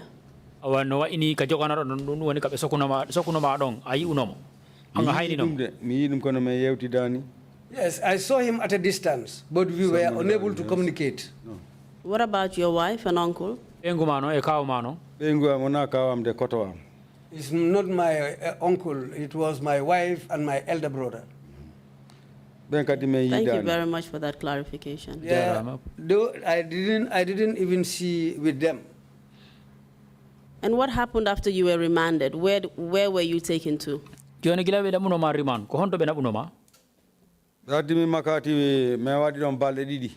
brought me to Makati. I spent 2 days there. Then they brought me directly to Mile 2 and took me directly to confinement. How were you transported from Janjangbure to Mile 2?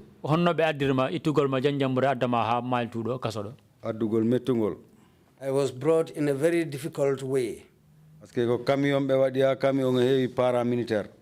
I was put in a big truck which was full of paramilitaries.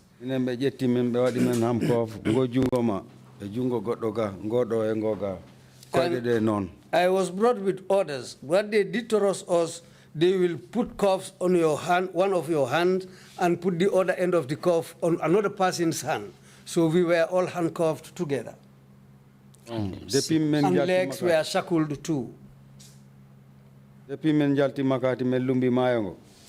we left Makati and crossed the river, a man called Kalilu Sane, at that time they used to call him Kalilu Sane, and he was their boss.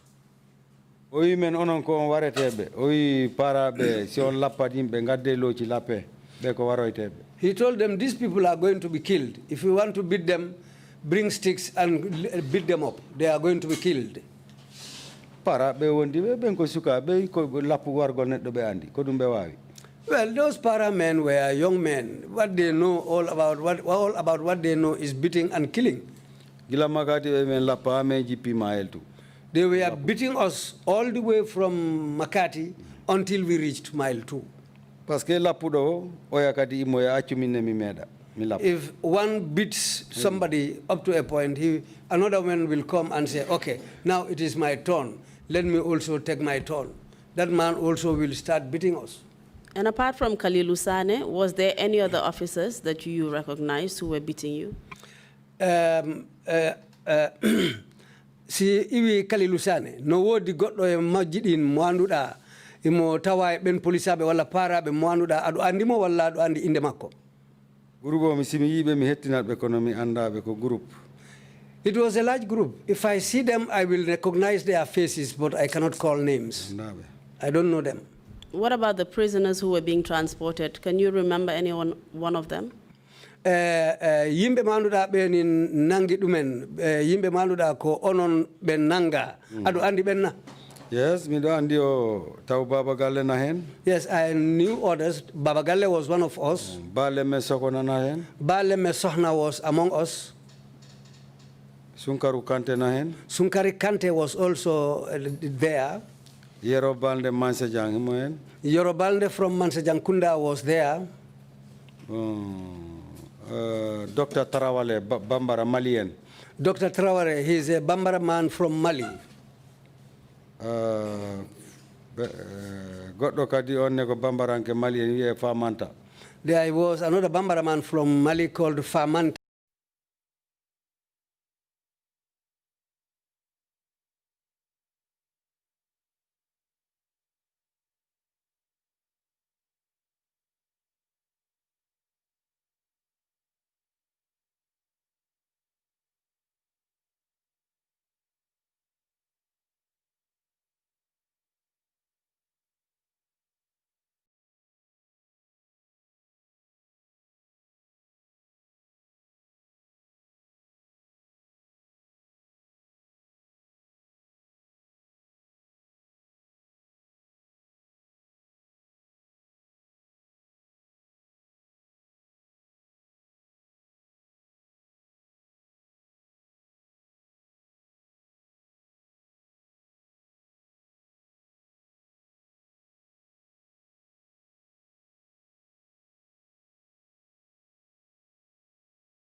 Allah wali min kono minen alambo lapa ka wi amai.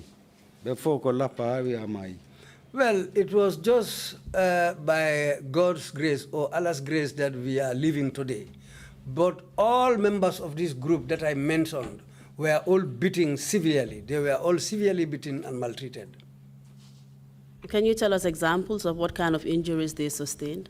Jonda jonu de be misal ko gila be lappa kambe ko cadele hondum musu bandu hondum sifa be hebi. Baba Galle ka be tufuno horende. Baba Galle's head was split open. Sunkaru Kante juude de didi fo be helnode. Sunkar Kante's hands were broken. Both hands were broken. On Maisa. He is of late. He has passed away. Muhammadu Famanta. Muhammadu Famanta. Ambelapuno koengal makongal ga. They beat him to the point of his leg. Galjialdo iuno fes. This bone was completely dislocated. Mao yara beke ndewo ya. When going, he will go on limping. Oh, goto on iton bambaranke goto on ko Malien. One Bambara man was there from Mali. On ko nyije de fo be ituno de Allah because all his teeth were broken. Bamara Jallo jeptata pensi nanna hunu ko foda nyije de. Wiya yo wi ko kanko warina do. Famara Jallo will take a plier and get hold of somebody's tooth and pull it out live. Well, we suffered immensely. And can you tell us the reason why these serious injuries were inflicted on them? Ida wai hala de imbe ku dalila sababi wanda ma himo wada de bade musu de sifa e mabbe. On time ko kanko jogi dole kanko wawi kadi ko yidi ko wata. Yes, he was in the position of power. He was doing what he wants to do to please himself. You mentioned that the reason why you were being tortured was to obtain a confession from you. Was that the same reason they were being tortured? Awi wanda ma do esengoma. Ay sai be wadu ma dem bade ko dum woni pour ya jabu tumangal kambe ko be faala ko pour ya jabu dum. Dayda ni kambe kadi bedo kadi sai be wadi be dum ko dum wadi be wadi. Yo be wi ko kambe wadi. Yes, the same thing applies to them. He just wanted them to own up to the accusations leveled against them. It's the same accusation. And were these tortures carried out in your presence? De lapen de be lapide den ndako tawanda ma be warnobe de be lappanobe. Minen foko dula goto men nabete men joddine men lapire goto be ilara. They will take us all to the same place and put us together, and they will start beating us one by one when all of us were sitting down looking at each other. And when you got to mile 2, can you tell us where you were taken? Kila ndama be hewti ma ka kaso njano do woni mile 2 ndayda way haalande yimbe ko hondo be nabiruma hondo be jippimma taw. Yes, me yotti do ko futuro. We arrived here around dusk. Jimbo arrivi yo men nabe confinement. Jimbo came and said, let them take us to confinement. Oh, men naba confinement. We were taken to confinement. Minen goto foko wonti handcuff. And we were all in handcuffs and shackles. One year, 6 months. I spent 1 year, 6 months in handcuffs. Seal. And under seal. And you already mentioned Jumbo. Can you tell us his first name? Halido inde Jumbo. Ndahida way halande inde makko foromel nan ko honno wiete. Lamine Sow. His real name is Lamin Sow. And was he a prison officer? Yes, all work to do ni kanko ni operation.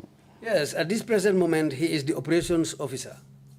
And we've already received testimony from Baba Galle Jallo, who testified this morning about how you were inspected when you came to mile 2. Can you confirm if anything was done to you by Lamin Sow?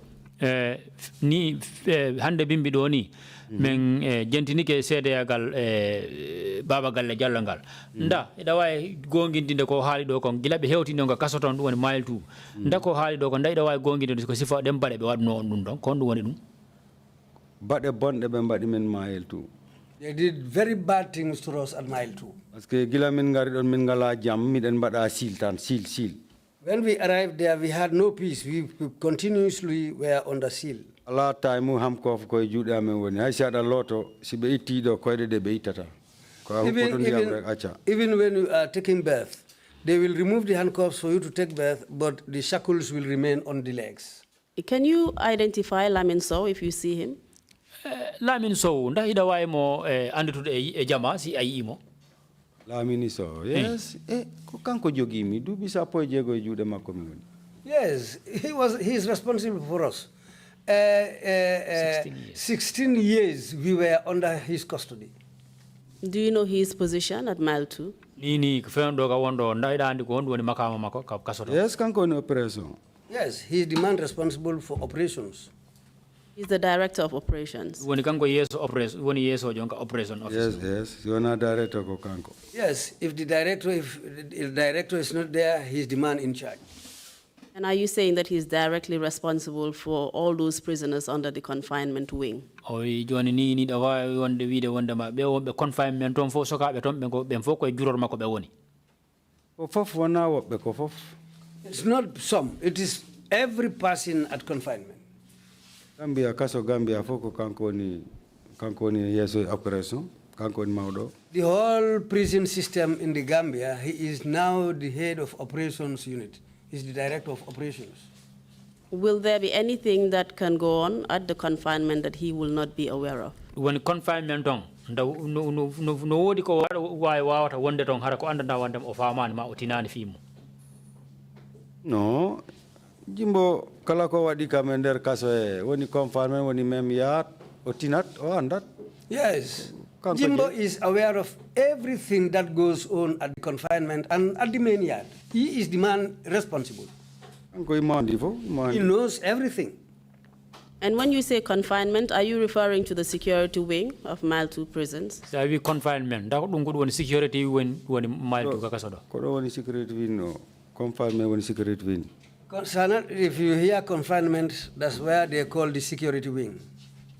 Mr. Ba, are you okay? You look like you're a bit tired. Are you fine? Mr. Ba, ni ka wondo ndai da way fejjude hala maka no way ni don tampi seda. Ndai da way continue hala maka. Do I continue? No problem. Continue. Yes, I can continue. No problem. Why don't you take a sip of some water? No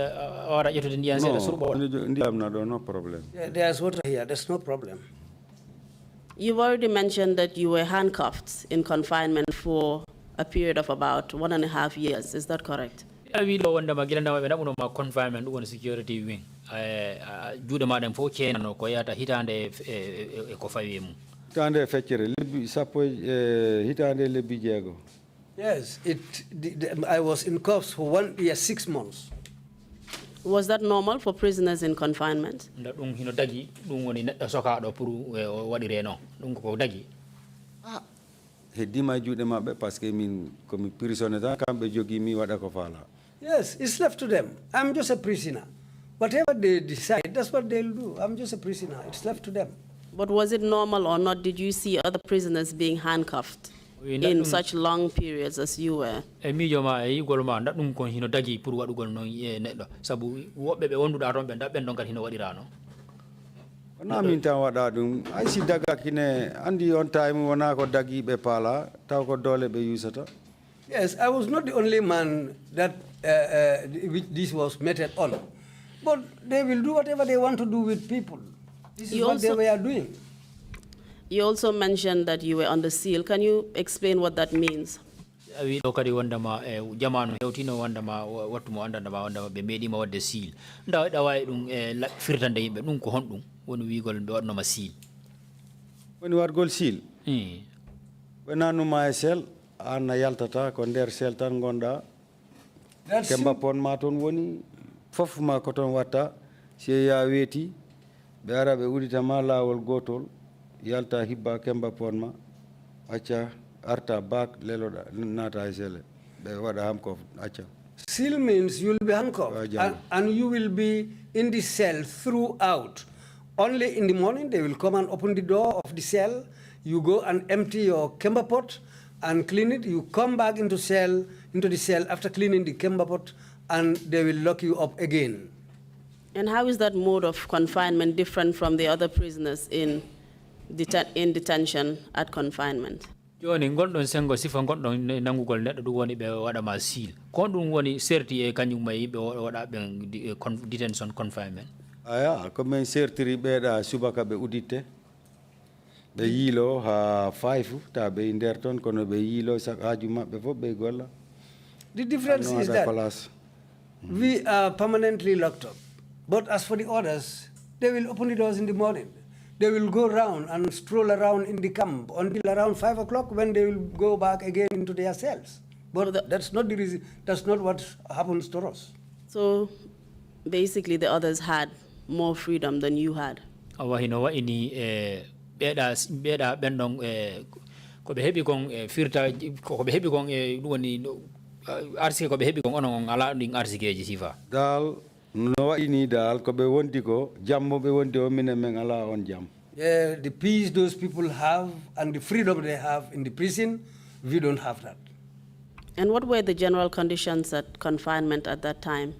Confinement ton tigi go sa ndati diga dum ton ko honno ton bade den ko honno wa ton ko honno wa Confinement kay no wayni tagado dalwa dum sifade si wana ayiru gitema. Confinement buri harmude kala ko yida aduna. If you see the conditions in confinement, a human being, that place is not fit for a human being to be placed. That place is really totally abominable. A human being should not be placed in that condition. Please give us a picture so that we can know what you're talking about. Yes,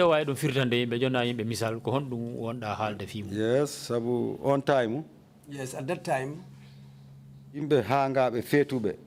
Mad people who were completely insane. Wobbe ko jinneji wondi yanay. Some look like if they are possessed by the jinn, they will fall down sometimes.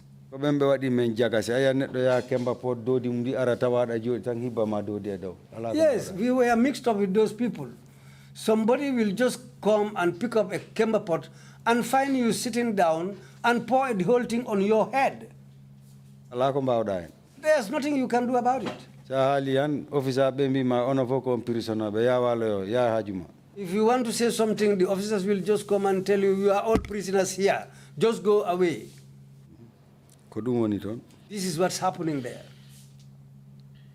And apart from your experience as a prisoner, I mean, because you've been so long in Mile 2, you became a mess boy and later became chief mess boy. Can you tell us your duties?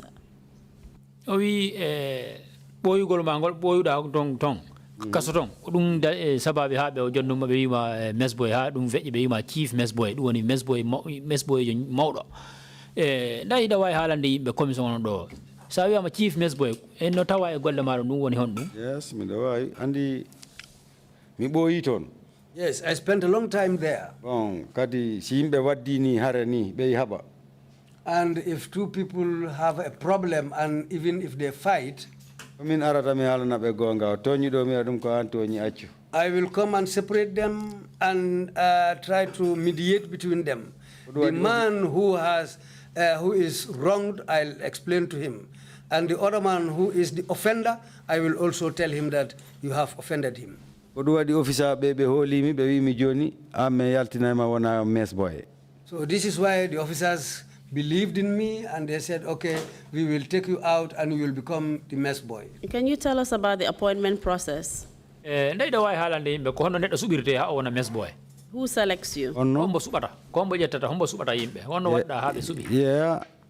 mean Alaji Job, Yaltin me mess boy. Me, it was Alaji Job who took me as a mess boy. Alaji Job Yaltin me mess boy, kanko Kalilu Jamme. It was Alaji Job and Kalilu Jamme. On time without Alaji Job was in charge fofu, confinement. At that time, Alaji Job was in charge of confinement. In charge. He was in charge. Kanko Kalilu Jamme. Himself and Kalilu Jamme were in charge there. They not the prisoner, but partout, four. They called me and called the rest of the prisoners, all of them. Prisoner beko woni confinement fo be noddi. All the prisoners at the confinement wing were all called. O wibe joni men fala wadde Samba mess boy parce que Samba min ji Samba no wada hakundeji modon kanko wadde ittata kataji di. So he informed them that now we want to make somebody mess boy, because we've seen that he has become the mediator between all of you if anything, if any issue comes up. So you had a good rapport with the prisoners as well as the prison officers? Awa hino wa ini ang samba hida hebi musidaliagal keldungal hakkundama e prisina be suben woni sokabe ton ben kanyum e prison police abe wonbe ton ben gollude fof na tawna holi mi fo na holi no kam All of them trusted me, all of them. Officer be prisoner be tout. The officers, the prisoners, all of them have their trust in me. And they all agreed that I should become the mess boy. And after that, how were you promoted from mess boy to chief mess boy? Okay, chief mess boy. Okay, no yari me ya mess boy ha boy said. When I was a mess boy for some time, baby Johnny, you me want chief mess boy, me wanna hakune mabbe, officer be, a prisoner be, me wanna hakune mabbe dal, me wala be ligade, pour prisoner be, a kambe officer be. Yes, the officers came to me and told me now they want me to become the chief mess boy so that I'll be the mediator between the prisoners and the officers. And can you tell us how many mess boys there were at that time at confinement? Ndaida way halande yimbe on jamanu ko mess boy ji jelu wonno confinement. Yes, mi dawawi. Parce que number 5 ebe jogino mess boy, men jogino mess boy kambe nayo. Yes, at number 5 there were 5 mess boys there. Number 4. Number 4. Jetito mess boy tato. There were 3 mess boys at number 4. Number 7. Number 7. Jetito 2 mess boy. There were 2 mess boys. Number 1. Number 1. Jetito 1 mess boy. There was 1 mess boy. Yes, me before coming we are wadeni. But all of them take their commands from me. Laujugol basin jidi coming we kari hande ko an laujoita. It was me who will select the mess boy who will go and clean the basins. Okay, si nyamete si dépense si nyamete amen ari. When they bring the expenses for our food, min nadata boli jede mi mess boy jidi jette odon okay mbebe neddo fo heba boli mako. And after, when the food is separated, I will ask the mess boys to take this food to the inmates. Se me wadi dum mem pari mi yaad mi wada round cell for cell mi daroto mi lamdo joma selo ay nyami ma ari. And after that, I will go around to each and every cell to check and ask them whether they have received their food. They will say, some will say yes, but anyone who says that he has not seen his food, I will go after the mess boys and ask them where is the food for this particular person. Sometimes the mess boys used to steal the basins and go and eat it up. Sacrifice me aramia officer be Johnny or ball monkey. So I will go, if that happens, I'll go to the officers and tell them, come and help me. Then I'll sacrifice and go with them to the kitchen and try to gather something for those who didn't receive their food. Problem parce que be calculino boli jede be konti de fo Johnny ono ball monkey. Comment mi hala no monkey. That also will be a big problem because they'll say that everything was counted, all the basins were counted. How did they become missing? So I will have to try and explain to them and manage to get food for those who were without food. Mr. Va, you were basically performing the role of a waiter at the prisons and waiting on prisoners. We know ini golle ma den tawa e mun ko wete kon golle ko wete kon weta du woni ko golle de wada no dan kan kasotong.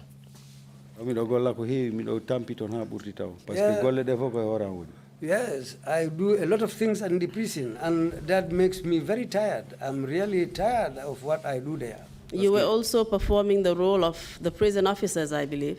We know what inisa golle ma de wada no tawa e golle officer sube.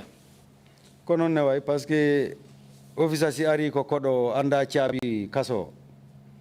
Yes, that's how it is. If a new officer comes and he doesn't know the keys of the cells, it is me who will take the keys and tell him to come with me. Kanar fo kanar me amako chabi watado udita ko watado udita. All the padlocks, I'll show them to him and tell him this is the particular key which opens this padlock, this is the particular key which opens this door. On time number 5, 99 cell. At that time, number 5, 99 cell. 99 cell of Fofnawadi Imbe, how we playing. And at that time, 99 cell, there were a lot of people in the cell there. Number 4. Number 4. 64 cell. 64 cell. Chapande jegom henai. Ko ben yimbe woni don. There were 64 people in that cell. And Mr. Ba, so you knew the prison inside out even better than the prison officers, it seems. Counsel, that's the wrong interpretation. What was it? Can you clarify, Mr. Interpreter, for us, please? Number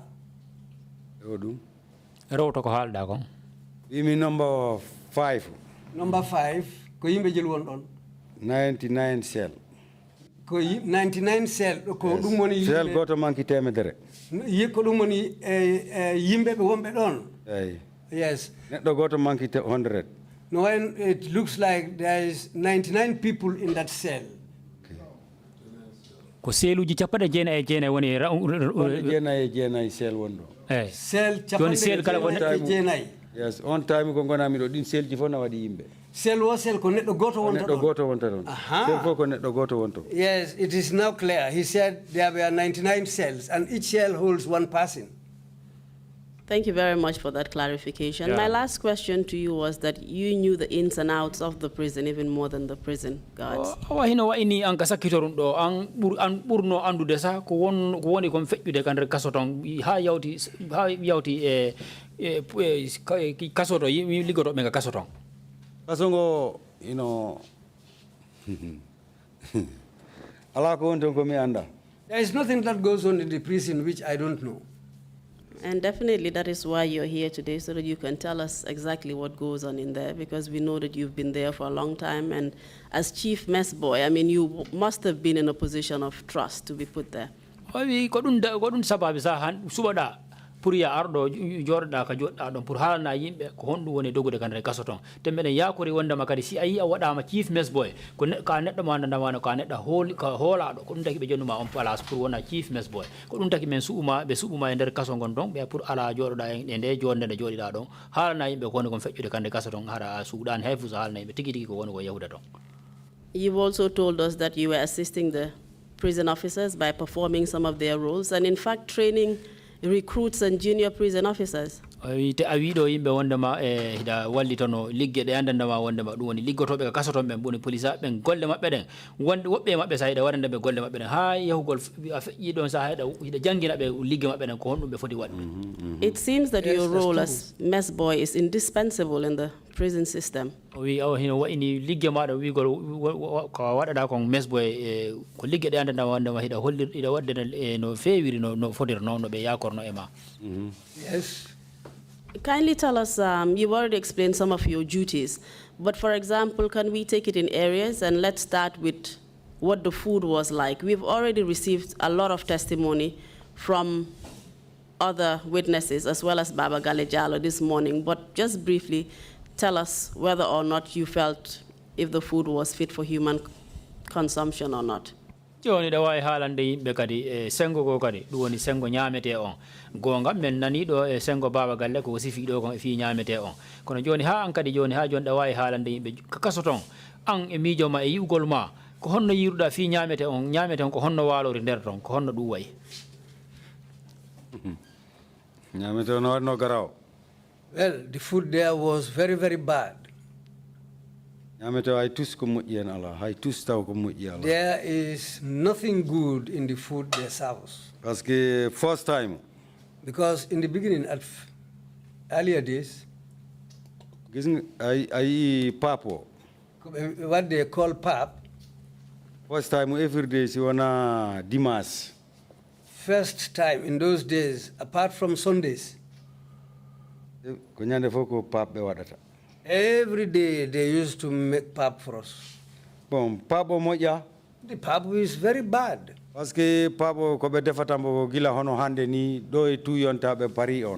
What they do is they will cook the pap like a day earlier, like they will cook the pap today, and even before 2 o'clock sometimes, the pap is ready and they'll keep it there.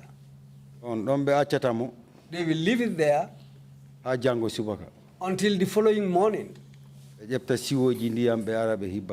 They will bring buckets of water and pour it on top of that pap.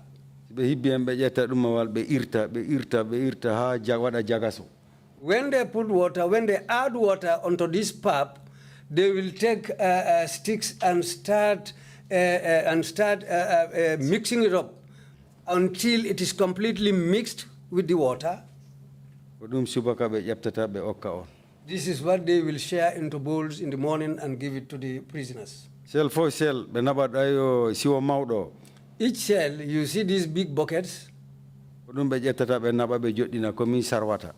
They will bring it and put it down in the cell. I am the person who will go and divide it among cell inmates. Each cell they open. It is me who will scoop some and put it in a basin for the inmates. Those in the seal section, it is me who will take their basins to them. I'll open their doors and give them the basins of pap.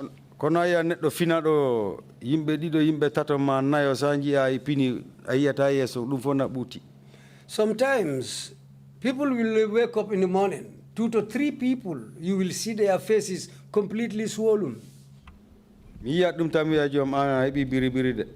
I see that, I'll inform the person that you are suffering from beriberi. Because if I come sometimes, I'll press their legs. The moment you press their legs, your finger will go inside a hole in their skin. I'll tell them that then you have a problem. Can you tell us what this beriberi was? The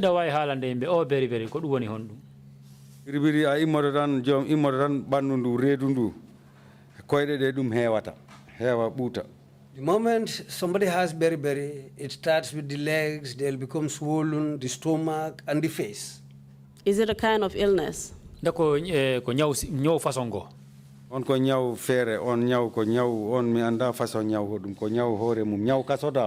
don't know what kind of sickness it is, but it is prevalent in the prison. It is a very bad sickness. And can you tell us what the cause of that illness is?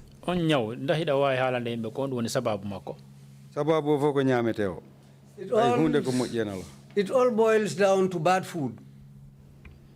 Thank you very much, Mr. Ba. I think we will have to end your testimony for today, and we will continue tomorrow. We've run out of time, unfortunately. Mr. Ba ajarama jabugol ma arugol sede agal mangal do o sikki wonde ma ida way darade do ha jango aran jango se ngari continent e sede agal mangal sabu ka ni ka wondo time on jamfike. When we come back tomorrow, you'll have an opportunity to say other things that you wanted to say about the prison conditions. Se ngarti jango heba lawol pour sifoda ko woni kon fejjude karde kasaton no kaso no wayi non. Wodi kon fala man lamdade non. I have something that I want to ask you. We would have to wait until tomorrow, and then you would be able to say. It's a small, it's something small. Before I come tomorrow, in prisoner, officer be andi coming andi be.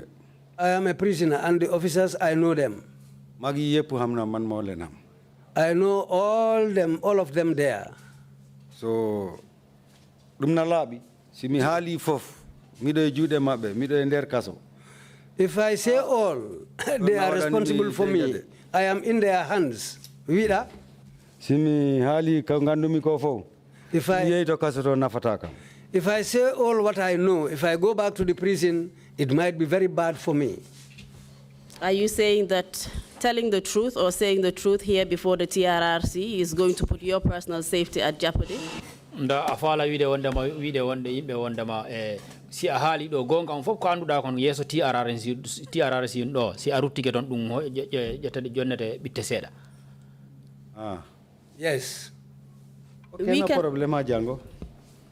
Mr. Ba, we would just like to tell you that we will be able to guarantee your personal safety. We will make sure that nothing happens to you, and lead counsel here, I'm sure, will give the requisite warnings to the prison officers. If anything happens to you today or tomorrow, everybody will know that it is because of what you said here, the TRRC.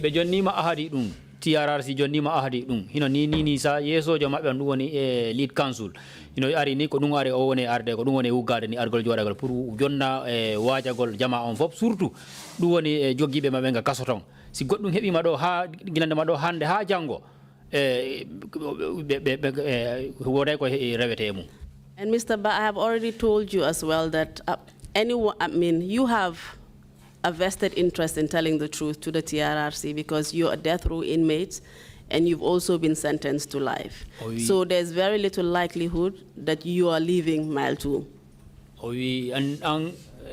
Ko neddo wanda ma ko soka do wanda be wadai ngurdar mangal fota hida fonando warede kadi ko du wonno da kaso sokira da kaso ton kono annini hino yido ari kay jeso commission on do ino way jikkino ton no way wonde ma ida way no way yalte ka kaso ton ni boyata. So it is in your interest to tell us the truth so that we can change the system and you will have a better term of imprisonment there. O wi awani ni ka woddo ko no hebi yimbe no hebi jikke fewndo ma sengo ma wonde ma haala e gonga on fof ko anduda kon ton fof a suudata hay fusa haala na yimbe fof ton ko woni ko fejjude kande kaso ton ayye dum kadi adde sansugol seeda kande kaso ton an kanyum may wonbe ton ben kadi. At this stage, Mr. Esafal, lead counsel, would like to say something. Ni ka wondo wi Mr. Esafal du woni yesojo mabbe on mo wodi ko faala haalude. Well, just to reiterate what Sagar has just said. Kanko kadi ni ka wondo pour beydugol nan ko woni kanko debbo woni Sagar ko woni kon haalde do. Previously we had issued a warning. Bawo no men jonni no yamirore. Stating that the witnesses who have appeared here woni labbingol wonde ma dum woni seede be kala jodi do ardo yeso TRRC do jodi e den jullande da jodi da don den under the protection of the commission. Ben fo ben seede be fo be jungo commission on ko commission on be gardude. Any person who takes reprisal measures against the prisoners, against these witnesses, would be interfering with TRRC witnesses. Wi kala jettudo lawol wi gol wonde mono bitina be seede be iwbe surtout be morbe ka hedde kaso ben to ardo do ko be woni be natude be natude jungo e der golle TRRC den. Which is in fact a criminal offense under the TRRC Act. Si ndari ley loi TRRC on dum ko bade de andanda ma wonde makko criminal yagal dum woni ko bade bonde. And therefore liable for prosecution. Ko hondo woni bawo dum ko dum woni needi musundi woni bum ko dum woni ina wawa nyaawede ka sakkito dum ina wawa sokede kadi e mo kadi. In addition to this oral warning, te do dum ko dum woni yamiroro no be yamiri do nder hundugol tan hara na e windugol. The commission would send a letter to the prison authorities. Commission on woni TRRC on be winda letter be jonnana mo yeso be prison ben. Informing them of the situation. Pour be wa be faminde ko woni kon fejjude. And to remind them of their obligations to uphold the law. Te pour andintingol be pour andintina be ko dum kadi ko gedale mabbe pour be wawa renude be dartindo be accita hakkil e luwa. And to ensure the protection of the prisoners. Te be yiya wonde makadi dum woni sokabe ka kasoton ben kadi pour be wawa be dandude kala no wawi yarude. The commission would also put in place a mechanism which would enable it to get feedback from both the witnesses and the prison authorities as to how they are complying with these instructions the commission has just given. Wonde ma commission on be wawa hebude jaabu e wanda na immora e sengo sokabe tombe kanyum e wonbe gardude be tombe ko honno be cede be wonbe arde do ko honno be jogora kande kasoton. But finally, just to encourage the witness to be truthful and speak the whole truth. Kono ha joni ko dum woni jonnugol ma hamme wonde ma an cede jodido don pour an kadi da saari do ida foti haalde gonga hala alaka halta do sona gonga ko alako anduda hala gonga on. Because providing misleading information to the commission is also a criminal offense. Wi sabu jonde na jodida don den kadi ari e yeso commission on a haali hala ka andanda ma wonde ma na hala kona gonga dum kadi ko hala bade de andanda ma wonde ko woni bawo ton ko dum woni e angada an ete mum kadi. I do believe that is additional incentive why you would want to be completely truthful about what happened in the prison. Oyi o sikki wonde ma dum kadi ko beedugol wandana ma wonde ma dum jonni ma hammi pour ara halangol commission on do fo kala ko anduda ko wonde ma hino feccayno kan e kaso gon ton halana yimbe kala ko anduda ton hara ko gonga ngadi halata. Having said that, we yield to the chair for closure of the proceedings. Oyi do dum joni haare men nabi hala kan e yeso kiyama non e do kiyama non pour o wawa uddude jonde ne. We thank our lawyers very much indeed for repeating that reminder. It's a very important reminder, a good protection for witnesses who appear before us, as well as their obligation to tell the truth in their testimonies here. Me yetti lawyer be amen ben pour andintingol yimbe ko ala ko woni kon e dongal ko fawi kon e seede on so ari do pour ala ko halata do so wona gonga me yetti be do dum don kadi kanyum seede on kadi o anda wonde ma si o ari do o anda wonde ma ko e jungo TRC woni mo joge ala ko hebata mo si Allah jabi. We will continue our proceedings tomorrow morning at 10 o'clock, and Mr. Samba Dora, do make sure that you have good dinner. I don't know if it's going to be the cherry that you've been helping others have. Joni nini en joto en darna do hala men kon ha jango subaka Mr. Samba Doro kankade mo yema wonde ma lacciri ndindi taweta don di woni lacciri nana dandi wona lacciri moddinde mi sikki ko lacciri wona benacin yo sikki ko lacciri den wona benakini ko dum de ko lacciri wona ciep awa jarama. Jarama. Thank you all very much. We'll see you tomorrow morning. Meetings adjourned.